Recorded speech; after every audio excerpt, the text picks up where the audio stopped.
네, 시청자 여러분 안녕하십니까. 주식상담 전화, 주상전화. 월요일인 오늘도 힘차게 출발해 보도록 하겠습니다. 여러분들의 영의정 아나운서 김세영. 네, 아나운서 권재윤입니다. 네, 저희와 함께 하실 수 있는 방법 소개를 해드리도록 할게요. 아래 나가고 있는 채널 번호로 들어오시면 되겠고요. 또 유튜브도 활짝 열려 있습니다. 유튜브 검색창에 매일경제TV 검색하시면 저희와 함께 적극적으로 또 참여하실 수 있으니까요.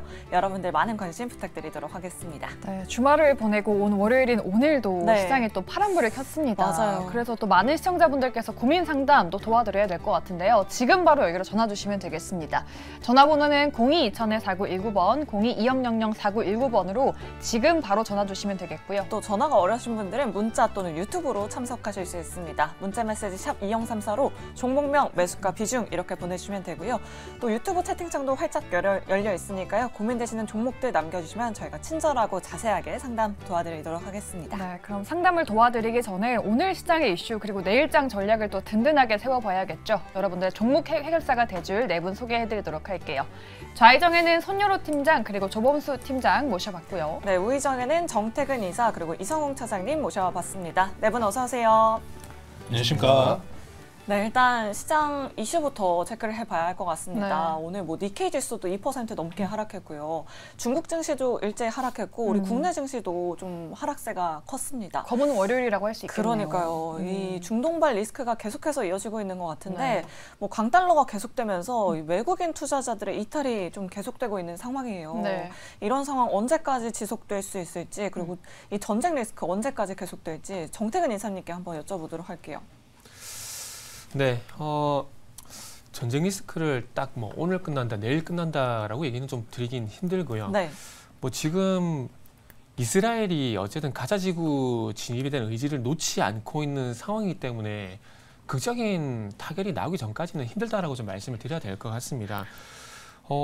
이게 만약에 실적 발표일처럼 만약에 지금 오늘이 10월 16일이잖아요. 만약 10월 30일 날 실적을 발표한다 이런 것처럼 기한이 정해져 있는 건 기한이 정해져 있으면 제가 딱 짜서 말씀드릴 수가 있겠지만은 지금 서두에 말씀드렸듯이 어쨌든 이 전쟁이라는 것들이 정치적인 이슈, 외교적인 이슈 모든 것 좀 아우러져 가지고 해석을 좀 해야 되는 부분들이 있기 때문에 계속 추이를 좀 지켜볼 수밖에 없다라고 봐야 될 것 같아요. 그리고 이제 서두에 말씀드렸듯이 이스라엘이 가자지구로 진입하는 것에 대해서 계속 강력한 의지를 피력하고 있는 상황들이기 때문에 이 상황이 바뀌지 않게 된다라면은 극적인 어떤 휴전 협상 이런 얘기들이 나오지 않게 된다라면은 지금은 계속해서 존재를 한다고 봐야 될 것 같아요. 오늘 어찌 보면 코스닥 같은 경우 장중에 2.2% 넘게 하락을 하다가 1.4%가량 낙폭 좀 축소를 하긴 했는데 요것도 어쨌든 이제 가자지구 난민들에 대해서 이제 이집트가 좀 받아주는 휴전 협상이 됐다는 얘기가 나오게 되면서 이제 낙폭을 좀 줄인 거거든요. 그래서 어찌 보면 일시적으로 이슈에서 낙폭이 줄었다 볼 수 있기 때문에 이런 상황이 또 어떻게 바뀔지 모른다라고 말씀드려야 될 것 같습니다. 그래서 그렇기 때문에 죄송하지만은 언제 끝난다라고 보기 힘들 것 같고 추이를 지금 현재로서는 계속 지켜보게 되면서 서두에 말씀드린 가자지구 진입에 대한 어떤 의지를 꺾지 않는 이상은 조금 지속이 된다라고 보는 게 좋을 것 같고요. 그리고 이런 상황이 지속이 되게 되면서 이 작년에 있었던 이 우크라이나 전쟁처럼 이런 전쟁 이슈가 좀 선반영이 되기 전까지는 기다려야 된다라고 좀 말씀을 드려야 될 것 같습니다.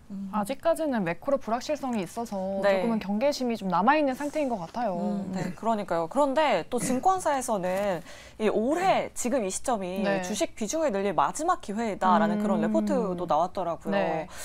주식 비중을 늘려야 한다 이런 의견도 있는데 손여로 팀장님은 어떻게 생각하실까요? 네, 우선 공감하지만 그게 어떤 그런 리포트가 나왔다고 해서 나의 온갖 비중을 모두 다 실을 필요는 없다라고 좀 말씀을 드리고 싶고요. 네. 저번 주에도 말씀드렸다시피 기술적 위치를 봤을 때는 어떤 매수 비중을 그 증권사 애널리스트 분도 어떤 생각이 있어서 글을 쓰셨겠지만 저는 기본적으로 포트폴리오 확대를 위해서는 좀 안정적인 좀 지지권이 확인이 되어야 된다라고 판단되고 있고 어떤 매크로 변수를 모두 다 제외하더라도 어떤 비중 확대는 당연히 쌍바닥을 보고 진행을 해야 된다라고 판단을 합니다. 그래서 지금 기술적 위치가 상당히 매력적인 부분인 것은 맞지만 일단 쌍바닥이 먼저 나와줘야 좀 포트폴리오 확대를 좀 할 수 있다라고 판단되고 있고요. 일단 쌍바닥의 첫 번째 바닥이기 때문에 투자분들별로 내가 비중을 얼마나 확대할지 이런 것들 정해지지 않았죠. 그래서 내가 만약에 지금 가용 현금이 50%가 있다. 그러면은 50% 중에 한 15에서 20%는 뭐 지금 투자를 해봐도 좋을 것 같다. 그렇게 좀 말씀을 드리고 내가 가용 현금이 20%, 25% 이내로 있다. 그렇다고 하면 그 중에서는 5에서 10% 이렇게 조금 기술적 위치나 시장 분위기에 따라서 분할 매수를 시작하기 좋은 위치는 맞다라고 판단되고 있고요. 확실하게 오늘 정규장 마감 전에 갑자기 남부 지역에서 일시적인 합의가 일어날 수 있을 것 같다는 속보가 나왔는데 네. 그런 부분에 따라서 좀 외인과 기관의 저가 매수가 들어오는 것도 확인이 됩니다. 그래서 만약에 제가 이렇게 말씀드리고 떠났는데 오늘이 바닥이었다. 그럼 저는 기꺼이 욕을 먹을 자신이 되어 있습니다. 오늘 바닥이었는데 손 팀장이 분할 매수 하라 그랬다.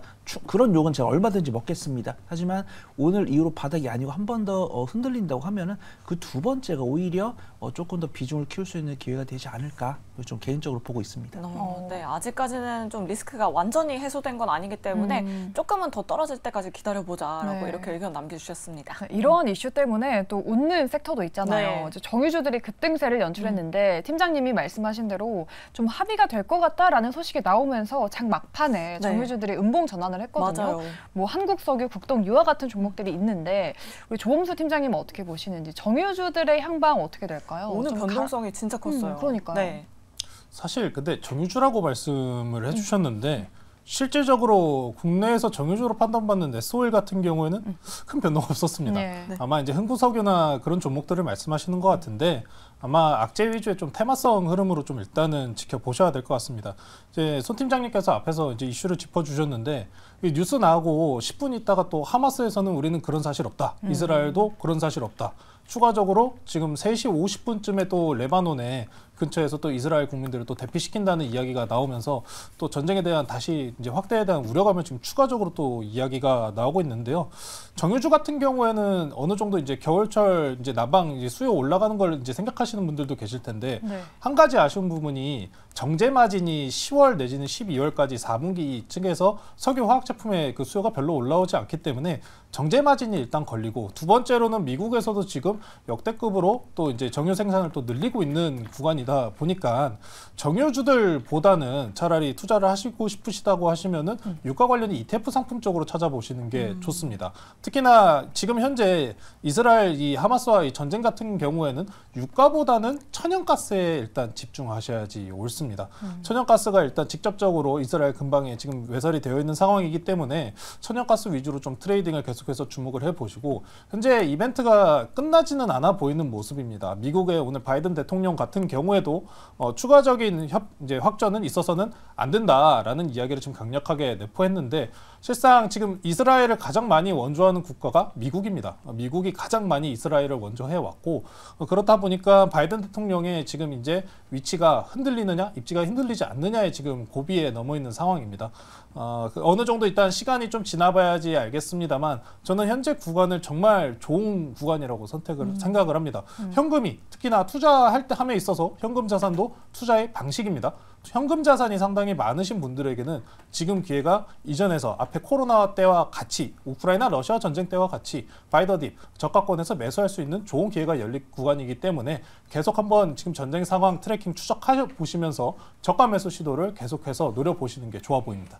천연가스 쪽을 눈여겨보다 좀 저가 매수로 활용해봐도 되겠다라고 말씀하셨는데 네. 그럼 마지막으로 이성우 차장님은 좀 어떻게 보시는지 이 전쟁 이슈에 따라서 테마성으로 움직이는 종목들이 있잖아요. 지금 볼만한 데가 있을까요? 좀 어느 쪽을 눈여겨보면 좋을까요? 우선 앞서도 좀 말씀 다 하셨듯이 이제 전쟁에 대한 그 지정학적 리스크는 예상을 할 수가 없습니다. 뭐 그런 점에서 본다고 한다면 뭐 진짜 이제 지난주에 삼성전자의 실적을 발표를 계기로 이제 실적 주에 대한 제 관심이 높아지기 때문에 우선 3분기 때 유가에 대한 상승 때문에 정제 마진 개선이 되면서 이 정유주 특히 이제 뭐 SO를 필두로 한 이 3분기 실적에 대한 부분은 좀 긍정적이지만 뭐 4분기 때 또 가봐야 알겠죠. 또 이제 유가에 대한 변동에 대한 부분에 있어서 이 4분기는 지금 뭐 $150 뭐 얘기하지만 저는 이제 그거에 대한 가능성은 좀 제한적으로 가지 않을까라고 판단되고 있어서 뭐 저는 이제 SOE에 좀 집중을 했으면 좋겠습니다. 뭐 이런 정유주에 대한 실적이 저는 3분기가 오히려 4분기보다 더 좋아질 가능성이 또 있는 상황이기 때문에 이 4분기 때는 실적으로 접근을 하는 부분은 유가에 대한 앞서서 얘기했었던 이 방향성에 대한 부분 탐문해야겠지만 지금은 실적에 집중한다고 한다면 역시 뭐 SOE나 이런 종목들에 대한 대표주들에 대한 매수 관점을 좀 접근하는 게 낫다고 판단되고 있고요. 근데 이 적극적인 매매를 하기에는 이 앞서서에 대한 이 정치적인 이슈가 어떤 종목에도 마찬가지입니다. 정치적 이슈가 깔려 있으면은 그거에 대한 부분은 예측하기 힘들고 또 테마로 가는 경우가 굉장히 좀 많거든요. 뭐 그렇기 때문에 또 이제 뭐 정유주에 관련된 종목들을 적극적 매매를 하기에는 한계가 있다라고 좀 판단됩니다.